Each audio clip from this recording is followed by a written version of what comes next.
الحمد لله رب العالمين والصلاة والسلام على أشرف الأنبياء وسيد المرسلين سيدنا محمد وعلى آله وأصحابه أجمعين. اللهم صل على سيدنا محمد وعلى آل سيدنا محمد كما صليت على إبراهيم وعلى آل إبراهيم في العالمين إنك حميد مجيد. أعوذ بالله من الشيطان الرجيم. بسم الله الرحمن الرحيم. قال المؤلف المفسر رحمه الله تعالى في رواية أبي سعيد سعد بن مالك قال ثم صعدنا إلى السماء الثانية أنا برجل أحسن ما خلق الله عز وجل قد فضل الناس في الحسن كالقمر ليلة البدر على سائر الكواكب. فرماتی ہیں کہ جب میں دوسرے آسمان پہ پہنچا وہاں میں نے ایک انسان دیکھا جو اللہ کی مخلوق میں سب سے نرالا اور خوبصورت، جیسے چاند کا مقابلہ ستارے نہیں کر سکتے ایسے ہی وہ خوبصورت تھا. تو میں نے پوچھی یہ کون ہے؟ انہوں نے کہا کہ حضرت یوسف علیہ السلام. قال اخوک یوسف، یا آپ کے بھائی یوسف ہیں، معه نفر من قومه، اور ان کے قوم کے کچھ بندے بھی ان کے ساتھ ہیں. وسلمت علیہ ورد علیہ، ہم نے سلام کیا، انہوں نے جواب دیا. ثم صعدنا الى السماء الثالثة فإذا نبي يحيى وعيسى عليهم السلام ومعهما نفر من قومهما وسلمت عليهما وسلم علي. پھر تیسرے آسمان پہ حضرت یحییٰ حضرت عیسیٰ علیہ السلام سے ملاقات ہوئی. ثم صعدنا الى السماء الرابعة فإذا نبي ادریس علیہ السلام قد رفعه الله مكانا عليا. حضرت ادریس سے ملاقات ہوئی جن کو اللہ پاک نے اپنی شان سے بڑا اونچا مقام عطا فرمایا ہے. وسلمت علیہ، میں نے سلام کیا، انہوں نے مجھے سلام کا جواب دیا. ثم صعدنا الى السماء الخامسة فإذا أنا بهارون ونصف لحيته بيضاء ونصفها سوداء تكاد لحيته تصيب سرته من طولها. فرماتے ہیں کہ میری ملاقات حضرت ہارون علیہ السلام سے ہوئی. ان کی آدھی داڑھی جو تھی وہ سفید تھی اور آدھی جو تھی وہ سیاہ تھی، اور داڑھی مبارک اتنی لمبی تھی کہ ان کے ناف تک آ رہی تھی. تو اسی لیے علماء نے فرمایا کہ داڑھی صرف حضور کی شریعت میں نہیں ہے بلکہ یہ سارے انبیاء والمرسلین کی شریعت میں، اور اس کا اصل حکم جو ہے وہ یہی ہے کہ داڑھی کو بڑھاؤ اور مونچھیں کٹاؤ. لیکن ائمہ اربعہ نے بھی اتفاق کیا کہ ایک مشت ہونا چاہیے. ان کا اتفاق اس لیے ہے کہ حضور پاک کی داڑھی جو ہے سینے تک تھی، تو اس سے انہوں نے اندازہ قائم کیا. اپنی طرف سے کوئی امام نہیں کہتا. یاد رکھو یہ جاہل لوگ ہیں جو ائمہ پہ اعتراض کرتے ہیں، ان کو اپنا تو پتہ ہی کوئی نہیں ہے کہ ان نے خود بھی کبھی کوئی کتاب پڑھی ہے یا نہیں. تو ائمہ فقہا جو تھے جن کو اللہ نے چن لیا اپنے دین کے لیے، اور پھر جب ائمہ اربعہ کا کسی بات پہ اتفاق ہو جائے نا، یاد رکھیں، تو وہ تو 100% دلیل ہوتی کہ ان کے پاس بھی سنت سے دلیل موجود ہے، ورنہ چاروں ائمہ کسی ایک بات پہ کیسے اکٹھے ہو سکتے ہیں. اور خاص طور پہ ان سب ائمہ میں سے اللہ نے جو مقام امام ابو حنیفہ کو عطا فرمایا ہے، یعنی علماء نے تحقیق کی ہے. آپ بھی تحقیق کر سکتے ہیں، آج کل تو انٹرنیٹ کا زمانہ ہے نا جی، کہ صحابہ کے زمانے کے بعد تابعین، تبع تابعین، اس کے بعد کا جو دور ہے تقریباً 1200 سال تک پوری دنیا میں صرف فقہ امام ابو حنیفہ. آپ تحقیق کر کے دیکھ لیں انٹرنیٹ پہ. بنو امیہ کے زمانے میں، بنو عباس کے زمانے میں، اس کے بعد پھر خلافت عثمانیہ میں، اس کے بعد پھر حکومت غلامان میں، پھر اس کے بعد مغل بادشاہوں میں، اسی طرح الی ما وراء النہر، یعنی تاجکستان، ترکستان، شمرکند، بخار، ہر جگہ فقہ ابو حنیفہ رحمت اللہ علیہ. اللہ کی کروڑوں کروڑوں ان پہ رحمتیں ہوں. حتیٰ کہ دیکھیں امام بخاری کتنا بڑا آدمی ہے، یعنی اپنے زمانے کے مجتہد ہیں، محدث ہیں، امام فی الحدیث ہیں، لیکن ان کے اپنے بخارا میں بھی فقہ حنفی تھی. امام بخاری سے کوئی مسئلہ نہیں پوچھتا تھا. امام ترمذی جو ہیں یہ امام بخاری کے شاگرد ہیں. اب ترمذی شریف آپ کھول کے دیکھ لیں تو اگر کوئی حدیث کا مسئلہ ہو یا راوی پر بحث ہو سند کی، وہ تو امام ترمذی امام بخاری سے پوچھتے ہیں، قال امام ابو محمد اسماعیل البخاری، لیکن فقہی مسئلہ نہیں پوچھتے۔ وجہ کیا تھی؟ وہ جانتے تھے کہ میرے استاد فقہ کے اندر ماہر نہیں، وہ حدیث میں اور تعدیل میں اور روات کے احوال میں تو امام ہیں لیکن فقہی مسائل میں نہیں۔ اس لیے بہرحال اللہ تعالی ہمیں بھی اور ان لوگوں کو بھی ہدایت عطا فرمائیں تمام کو، کہ جب تک دین دل میں ادب نہیں ہوگا نا، یاد رکھو کبھی بھی دین نہیں آئے گا۔ ائمہ کا ادب، محدثین کا ادب، صحابہ کا ادب۔ اب فرماتے ہیں کہ حضرت ہارون کی داڑھی مبارک جو ہے وہ صبح تک تھی۔ قلت یا جبریل من ھذا؟ قال ھذا المجیب فی قومہ، وہ آدمی ہے جس کی قوم بڑا احترام کرتی تھی۔ ھذا ہارون ابن عمران ومعه نفر من قومه صلی اللہ علیہ وسلم علیہ ثم صعد الى السماء السادسہ فآذانا بموسیٰ ابن عمران، پھر میری موسیٰ رجل آدم گندم گون تھے، کثیر الشعر، آپ کے بال بہت زیادہ تھے۔ لو کان علیہ قمیصان الا فرشہ دون القمیص، یعنی قمیص بدن پہ بال اتنے تھے کہ دو قمیصیں بھی پہنے تو باہر نکل آتے۔ پیدا ہوئے یقول ذبی یذم الناس یکرم اللہ من ھذا بل ھذا اکرم اللہ منی، قال قلت یا جبریل من ھذا؟ قال ھذا اخوک موسیٰ ابن عمران۔ اب حضرت موسیٰ علیہ السلام نے فرمایا کہ لوگ کہتے ہیں کہ میں ان سے افضل ہوں، یہ غلط بات ہے، محمد مدنی مجھ سے افضل ہے، محمد مدنی کی شان جو ہے وہ اس سے زیادہ بلند ہے۔ ثم صعدت الى السماء السابعة فإذا أنا بأبينا إبراهيم خليل الرحمن ساند ظهره إلى البيت المعمور كأحسن الرجال۔ ساتویں آسمان پہ جب گئے تو میں نے حضرت ابراہیم علیہ السلام سے ملاقات کی، انہوں نے اپنی پشت جو تھی بیت المعمور آسمان کے کعبے کے ساتھ لگائی ہوئی، بڑے ہی خوبصورت آدمی تھے۔ قلت یا جبریل من ھذا؟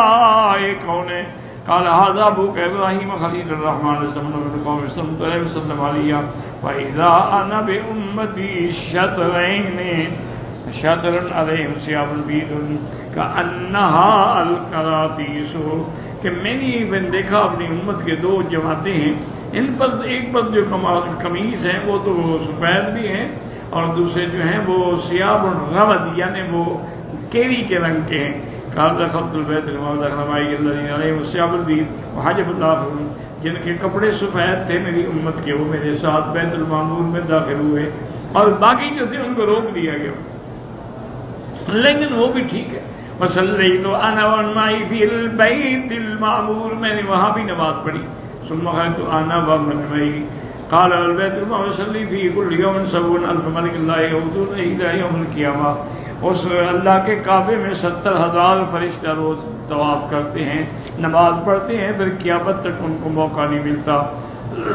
قال ثم رفعت الى سدرۃ المنتہی، پھر اللہ نے مجھے سدرۃ المنتہی پہ پہنچایا، وَإِذَا كُلُّ وَرْقَةٍ مِنْهَا تَكَادُ تُغَطِّي هَٰذِهِ الْأُمَّةَ، اتنے بڑے بڑے اس کے پتے تھے۔ وَإِذَا فِيهَا عَيْنٌ تَجْرِي يُقَالُ لَهَا سَلْسَبِيلٌ، وہ اس سے ایک نہر نکل رہی تھی، اس کا نام سلسبیل تھا۔ فَيَنشَقُّ مِنْهَا نَهْرَانِ، اس سے پھر دو نہریں نکل رہی تھی، ایک کا نام کوثر تھا، والآخر يُقَالُ نَهْرُ الرَّحْمَةِ، دوسری کا نام نہر الرحمت تھا۔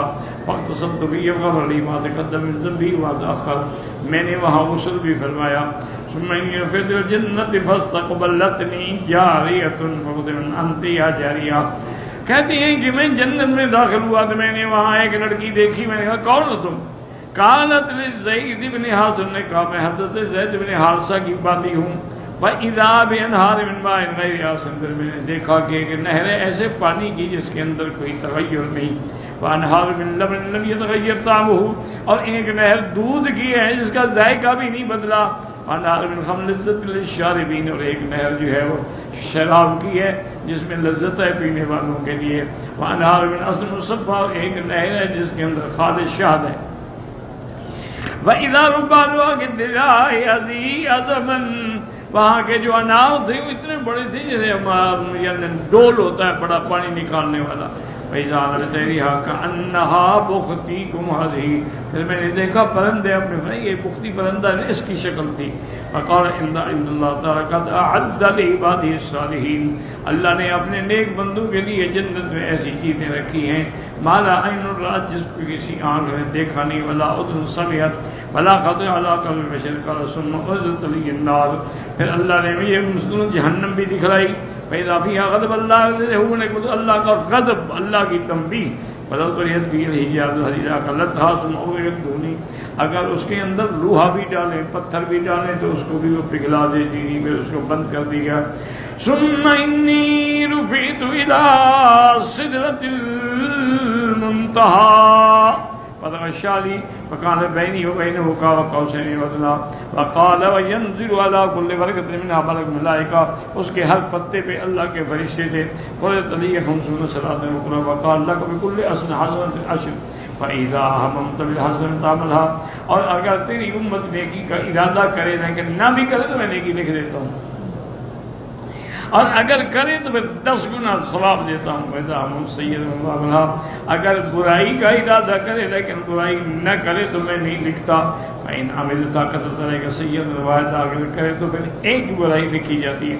ثم رجعت إلى موسى فقال ما أمرك ربك فقلت له 50 صلاة قال ارجع إلى ربك فاستغفر لأمتك فإن أمتك لا تطيق ذلك ولا تغفر تیری امت نہیں پڑھ سکے گی 50 نمازیں اور اگر انکار کریں گے تو پھر کافر ہو جائیں گے. اللہ سے معافی مانگے. فرجعت إلى ربي فقلت يا رب خفف أمتي فإنها أضعف الأمم فذرني أجعلها 40 فما زلت أخطر بين موسى وربي كلما أتيت قال لي نزل وقال لي فرجعت إليه فقال لي بما أمرت قلت ما تبشر صلوات قال إلى ربي فصلت تخفيف أمتك فرجعت إلى ربي خفف أمتي فإن أضعف الأمم فذرني 5 وجعلها 5 اللہ نے پھر 5 نمازیں رکھی. فنادعني ملك عند ممت فریضتی وخففت عبادی وعطیتهم بكل حسنة 10 أمثالها ثم جاء موسى وقال قلت 5 صلوات قال ارجع إلى ربك فإنه لا يرد شيء فاسأله التخفيف أمتك فقال رجعت حتى استحييت ثم أصبح بمكة يخبرهم بالأعاجيب پھر آپ مکے میں آ گئے پھر ان کو خبر دی انی اتیت البارحة بیت المقدس کہ میں بیت المقدس بھی گیا ورجبی السماء ورأيت كذا وكذا وقال ابو جہل یعنی ابن ہشام الا تعجبون مما قال محمد صلی اللہ علیہ وسلم يزعم أنه دلبر البيت المقدس ثم أصبح فينا واحدنا يضربتي مسعدة الشهر ومقبل الشهر کہنے لگا کہ دیکھو حضور فرماتے ہیں کہ ایک رات میں مسجد اقصی بھی گیا آسمانوں پہ بھی گیا اور مکے میں واپس بھی آیا. یہ کیا کہہ رہے ہیں ہم ایک مہینے کا تو سفر ہے ایک مہینہ جاتے ہوئے لگتا ہے شام. فهذه مسيرة شهرين في ليلة واحدة قال فأخبرتهم بإير لقريش کہ میں نے بتلایا کہ تمہارا قافلہ میں نے دیکھا تنواکم فی مسجد تو ابھی مکانی کذا وکذا فانها نفرت فلما وجدتها عند العقبة واخبرهم كل رجل بينه كذا وكذا وتعالوا كذا وكذا وقال ابو جهل يخبرنا باشياء فقال رجل منهم اعلم الناس بيت المقدس كيف بناؤه وهيئته كيف قلبه من الجبل. اب میں حضور سے پوچھتا ہوں بیت المقدس کی نشانیاں فإن يكن محمد صادقا اگر اللہ کے نبی سچے ہیں تو خبر دیں گے. وإن يقعد مصوركم وجاء ذلك المشرك وقال يا محمد صلى الله عليه وسلم أعلم الناس بيت المقدس أخبرني كيف بناؤه وكيف هيئته وكيف قربه من الجبل کہ اس کی بنا کیسے ہے اور پہاڑ سے کتنا قریب ہے. قال في رسول الله بيت المقدس من مقعده فنظر إليك أهل على بيتي اللہ نے بیت المقدس کو اٹھا کے حضور کے سامنے کر دیا. قال بناؤه كذا وكذا وهيئته كذا وكذا وكذا كذا وكذا فقال الآخر اب اس بندے نے کہا صدقت یا رسول اللہ آپ نے سچ کہا ہے.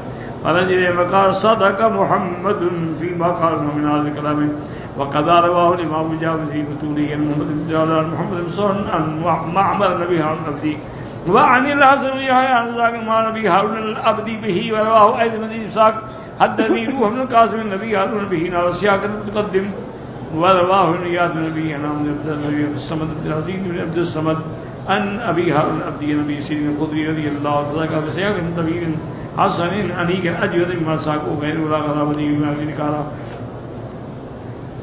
ثم ذكر البيهقي وعند من رواية روح بن كيس الهدائي وشيء من معمر النبي هارون العبدي واسمه عمارة بن جمين وهو مضعف عند الأئمة وإنما سقنا حدیث وابنا لما فيه من الشواهد لغیره. وہ ضعیف ہے لیکن اس کی روایت ہم اس لیے نقل کی ہے کہ باقی حدیثوں میں شواہد اس کے موجود ہیں. فلما رواه البيهقي عن ابو عثمان اسماعيل الدرمان قال أخبرنا ابو نعيم احمد بن محمد بن البزار قال حدثنا ابو حامد حدثنا ابو الازهر قال حدثنا يزيد بن ابي حكيم قال رأيت في النوم رسول الله صلى الله عليه وسلم قلت يا رسول الله رجل من امتك يقال اسمه سوي لا باس به وقال رسول الله باس به يا ابن قال ٹھیک ہے وہ اچھا ہے.